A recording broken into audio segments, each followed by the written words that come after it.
Assalamualaikum warahmatullahi wabarakatuh.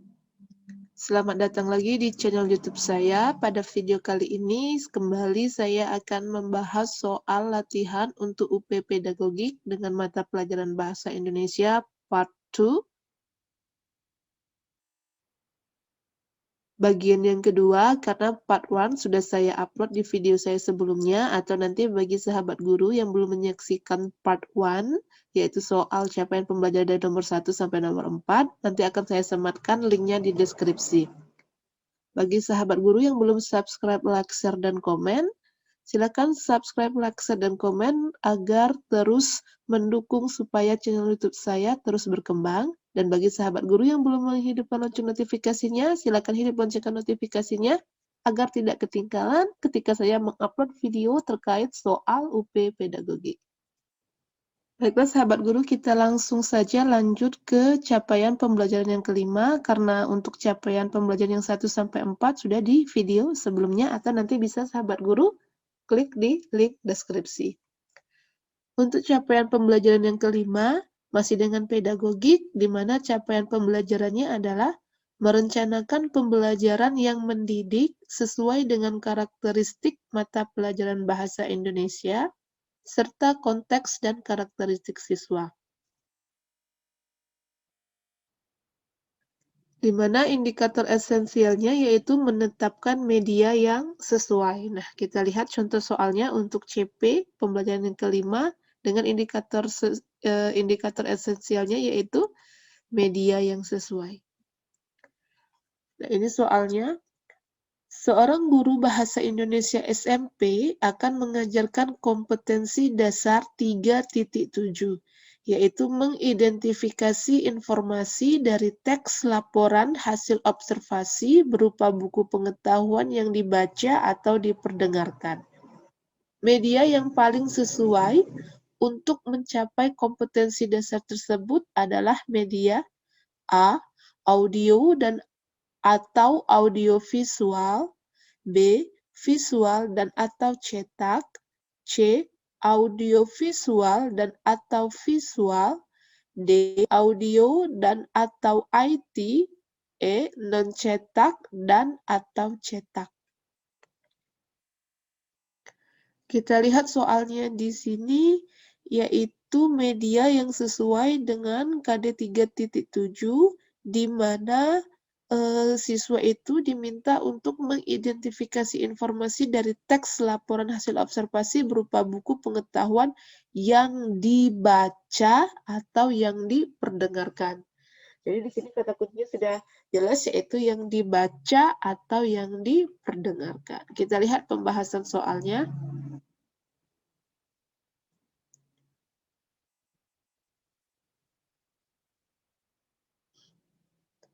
Nah, sahabat guru, dalam pembelajaran ada beberapa jenis media. Di antaranya yang pertama, media visual. Media visual merupakan setiap bentuk media yang memiliki bentuk fisik nyata yang dapat dilihat, dibaca, dan diraba. Jika dibandingkan dengan media-media pembelajaran lainnya, media visual cenderung jauh lebih mudah ditemukan. Beberapa contoh media visual yaitu gambar, foto, buku majalah, alat peraga, dan lain-lain. Selanjutnya, media audio adalah media yang hanya dapat diakses melalui organ pendengaran. Beberapa bentuk media audio yaitu suara, lagu, siaran, radio, audio CD, dan lain-lain. Selanjutnya yaitu media audiovisual, merupakan jenis media yang mencakup media audio dapat didengar dan media visual atau dapat dilihat. Beberapa contoh media audiovisual yaitu siaran televisi, pertunjukan drama, teater, film layar lebar, dan lain-lain. Kemudian ada media berbasis IT, yaitu jenis media yang cara menghasilkan atau menyampaikan materi dapat menggunakan sumber-sumber yang berbasis mikroprosesor atau ada yang interaktif.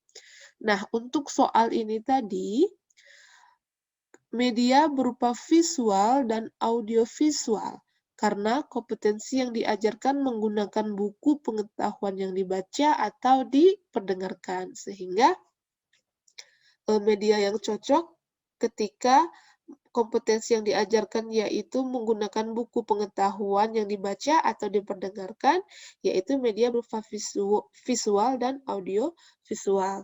Jawaban yang tepat untuk soal tersebut adalah C. Capaian pembelajaran yang keenam, masih dengan kompetensi pedagogik, di mana capaian merencanakan pembelajaran yang mendidik sesuai dengan karakteristik mata pelajaran bahasa Indonesia serta konteks dan karakteristik siswa, di mana indikator esensialnya yaitu menetapkan sumber pembelajaran yang sesuai. Nah, di sini kita akan lebih fokus kepada sumber pembelajaran yang sesuai. Kita lihat soalnya.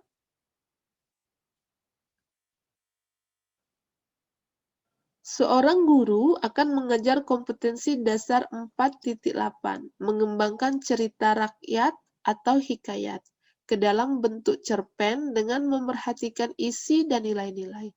Sumber pembelajaran yang paling sesuai dengan kompetensi dasar tersebut adalah A. Lingkungan sekolah, B. Kumpulan cerita rakyat atau hikayat, C. Berbagai buku referensi, D. Rekaman drama dari televisi, E. Teks berita dalam surat kabar. Ketika kita lihat lagi soalnya dan kita cari kata kuncinya dengan KD 4.8, yaitu cerita rakyat dalam bentuk cerpen dengan memperhatikan isi-isi dan nilai-nilai. Kita lihat pembahasan soalnya. Sumber belajar menurut Ahmad Rohani dan Abu Ahmadi adalah guru dan bahan-bahan pelajaran berupa buku bacaan atau semacamnya. Pengertian selanjutnya dari sumber belajar adalah segala daya yang dapat dipergunakan untuk kepentingan proses pembelajaran baik langsung maupun tidak langsung, di luar dari peserta didik yang melengkapi diri mereka pada saat pembelajaran berlangsung. Berbelajar pada soal berbentuk bahan dan karena KD-nya mengembangkan cerita rakyat dalam bentuk cerpen, maka sumber belajar yang diperlukan adalah kumpulan cerita rakyat. Jadi jawaban yang tepat untuk soal tersebut adalah B, yaitu kumpulan cerita rakyat atau hikayat. Kita lanjut ke capaian pembelajaran yang ketujuh, masih dengan kompetensi pedagogik, di mana capaian pembelajarannya yaitu merencanakan pembelajaran yang mendidik sesuai dengan karakteristik mata pelajaran bahasa Indonesia, serta konteks dan karakteristik siswa. Dengan indikator esensialnya yaitu menetapkan instrumen penilaian yang sesuai. Nah, kali ini kita akan membahas tentang instrumen penilaian. Soalnya, setelah selesai mengajar kompetensi dasar 4.4, yaitu mengkonstruksi teks eksposisi dengan memperhatikan isi, yaitu permasalahan, argumen, pengetahuan, dan rekomendasi, struktur, dan kebahasaan, guru harus melakukan penilaian. Instrumen penilaian pembelajaran yang sesuai dengan kompetensi dasar tersebut sebaiknya berupa A. Angket, B. Tes lisan, C. Tes performansi, D. Tes pilihan ganda, E. Rubrik penilaian proyek.